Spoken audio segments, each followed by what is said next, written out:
తమను టీఆర్ఎస్ సభ్యులుగా గుర్తించాలంటూ ఎర్రబెల్లి దయాకర్ రావు స్పీకర్ను కోరనున్నారు. 15 మంది టీడీపీ ఎమ్మెల్యేలలో 10 మంది టీఆర్ఎస్లో చేరినందున తమను అధికారికంగా టీఆర్ఎస్లో విలీనం చేయాలంటూ స్పీకర్కు లేఖ రాయనున్నారు. దీనికి సంబంధించి పూర్తి వివరాలు మా కరెస్పాండెంట్ నరసింహ అందిస్తారు.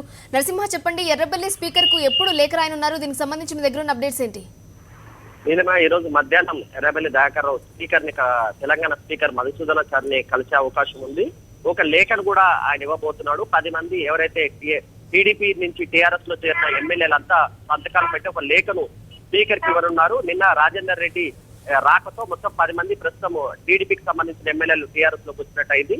ఈ 10 మందిని కూడా మేము కేవలం 15 మంది మాత్రమే తెలంగాణలో టీడీపీ నుంచి గెలిచారు. వారిలో 10 మంది టీఆర్ఎస్ లో ఉన్నందుకల్లా మమ్మల్ని టీఆర్ఎస్ ఎమ్మెల్యేలుగానే ఈ 10 మందిని గుర్తించిన అంశాన్ని వాళ్ళ తెరపైకి తీసుకొస్తున్నారు. స్పీకర్ ని ఇదే అంశంపై కోరనున్నారు.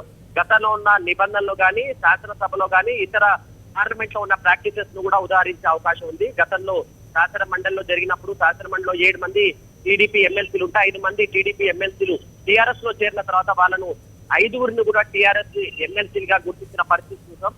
అదే అంశాన్ని వాళ్ళు ఇక్కడ ప్రస్తావించబోతున్నారు.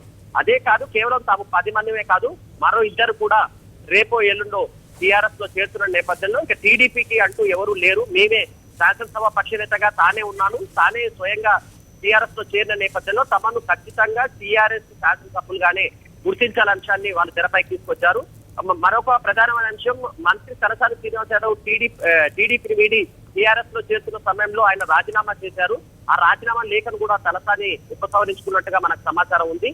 తాను కూడా ఇదే కేటగిరీలో, అంటే ఈ 10 మంది కేటగిరీలో ఆయన వస్తారు.